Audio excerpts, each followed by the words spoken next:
ka-59, good morning po sa inyo. At nandito po kami ngayon sa President Roas Capiz po mga ka-59. At yung asawa ko bumili lang po muna ng milk tea mga ka-59. Kaya uwi po kami ngayon sa lugar po namin sa Barangay of Sangkal po mga ka-59. Katulad ng sinabi ko po nung nakaraan, ngayon na po ako nakauwi sa amin at ngayon po makikita nyo po yung lugar ng Barangay of Sangkal po mga ka-59. At tignan nyo lang po yung ano, kasi sasakay pa po kami ng motor mga ka-59. At nga po sasakay na po kami. Punta po kami ngayon sa Barangay of Sangkal mga ka-59 at ride to ride po.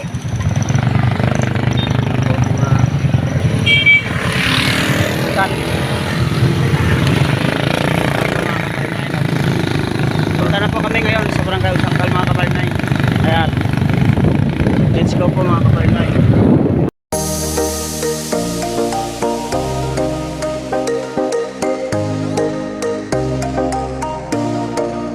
Ito po yung daan po papuntang Sangkal po mga ka-59. Mayroon kasi dito yung daan ngayon eh. Maputik po mga ka-59.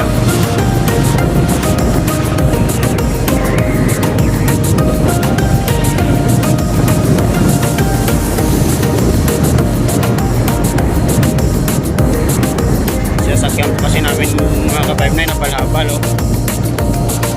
Ito na po yung daan na papuntang Bakbakdan. Yan po yung daanan po namin dito.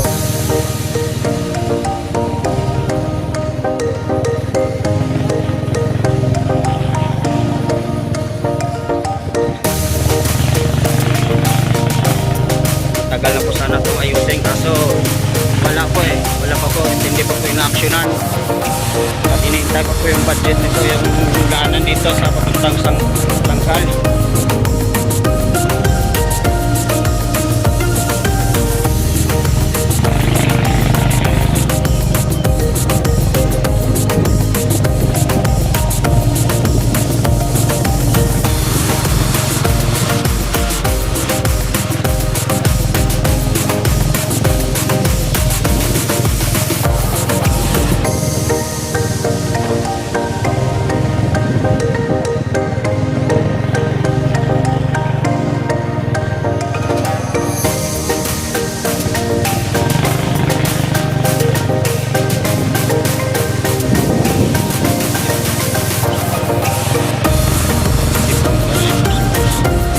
Ngayon po sa Barangay of Sangkal mga ka-59 at ang hirap po ng daan, abot po talaga ng tubig alat yung daanan dito.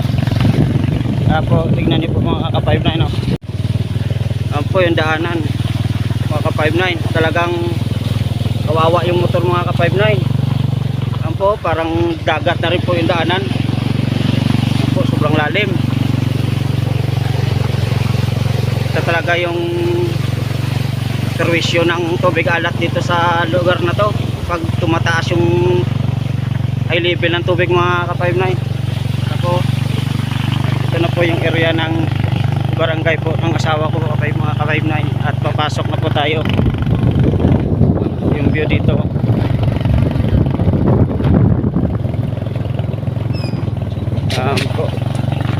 ang hirap ng daan po dito. Dito na po tayo sa barangay ng asawa ko po mga ka-59 at huminto lang muna kami kasi may dinaanan sa mga ka-59. At ito pala yung ginagamit na natawag nilang panggal mga ka-59, yung panghuli ng alimango mga ka-59. Ito kasi yung hanap buhay nila dito eh sa Sangkal. Ito po mga ka-59. Yan po yung ginagamit nila panghuli ng alimango po. Yan po.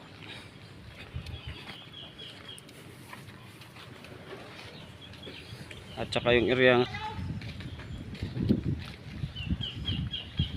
yan po. At malayo pa po dito yung pupuntahan natin mga ka-59, pero ito na po yung dadaanan natin kasi yung daanan dito ay maliit lang po mga ka-59 at motor lang po makakasya. 59 kasi mataas yung tubig ngayon eh. At yung ano lang to dito ay yung habal-habal lang po.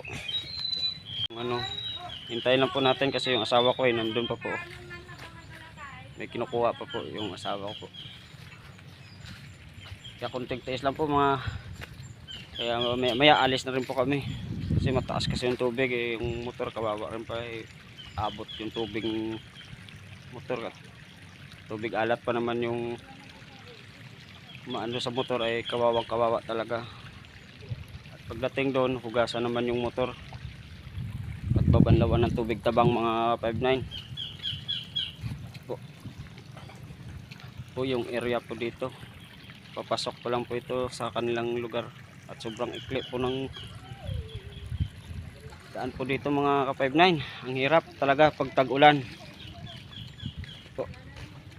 At samahan niyo po ako at papunta na po kami doon mga ka-59 at sasakay na po kami. Sakay na po kami ulit mga ka-59. Go to the right.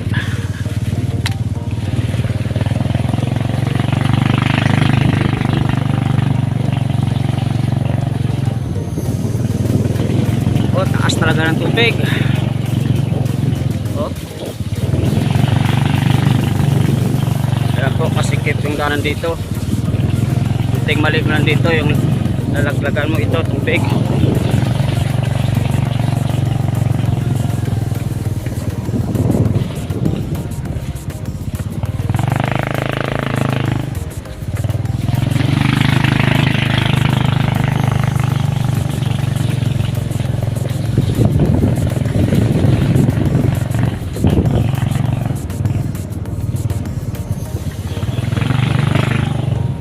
Tubig alat na naman po. Kawawa talaga ang motor.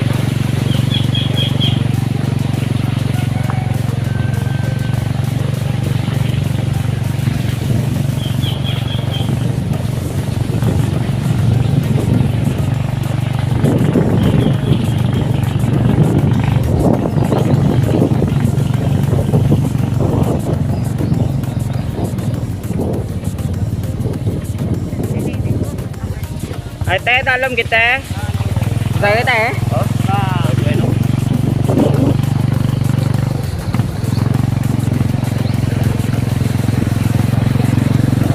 Mga kapatid.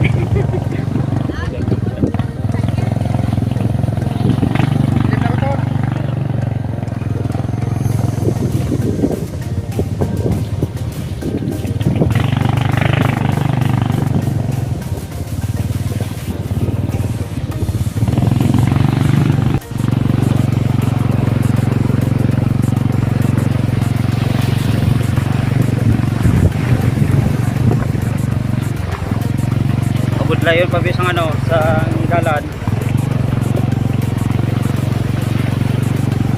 Dala ni Batang hindi niya maano ang hindi na rin Pag tubig mahal na. na simento na eh. Mga minivan si Babaw. Hindi na rin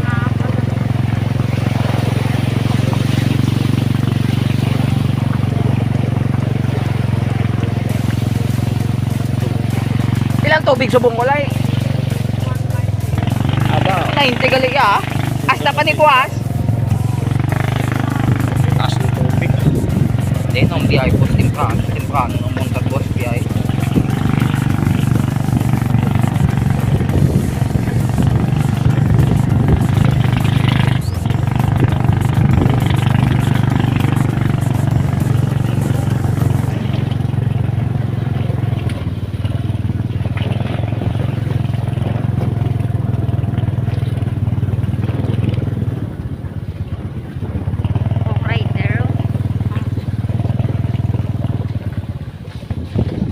Lang po yung motor kasi hindi na po Lagi pwede mo. makapasok kasi sinisiminto yung daan po dito eh, yung iba.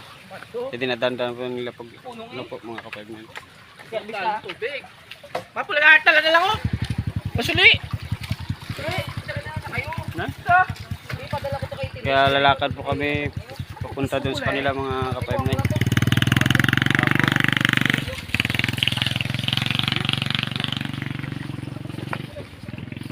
Ayan po. Yung ginagawa nila.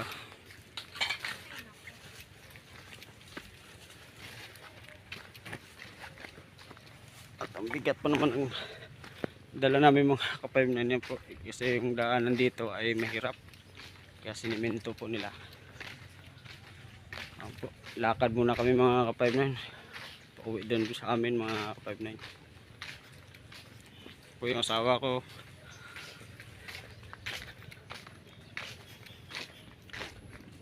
Mga pispan kasi po yan dito mga ka-5-9 at ang ganda po ng view dito. Pero pag natapos na to po, pinagawa yung daan, sigurado na po yung mga motor po ay makapasok na po pauwi sa amin. Kaya tiis-tiis lang po muna yung mga tao dito mga ka-5-9. Po. Ang layo talaga. Oh. Yung milk tea niya tunaw na raw. Kaya pang nagagalit na siya eh, oh. Ayan po, malapit na lang po yung lugar po namin. Ayan po, lakad-lakad lang po. Malayo po po to. And enjoy lang mga ka-5-9. And see you. 2,000 years. Dito na po ngayon kami mga ka-5-9. Nakarating din po kami sa bahay ng biyanan ko po mga ka-5-9. At ito po yung lugar po nila dito sa Sangkal po mga ka-5-9. At yun na po yung asawa ko po. Talagang nakakapagod talaga maglakad mga ka-5-9. Sobrang nakakapagod. Hindi na magawa. Po. Tsaka yung anak ko po andyan na po. Ito po yung lugar nila mga ka-5-9. Ayan po.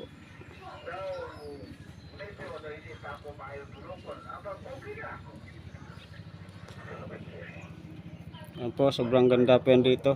Yung view nila po. Ayan po, ito po yung lugar ng Barangay of Sangkal, mga ka-5-9.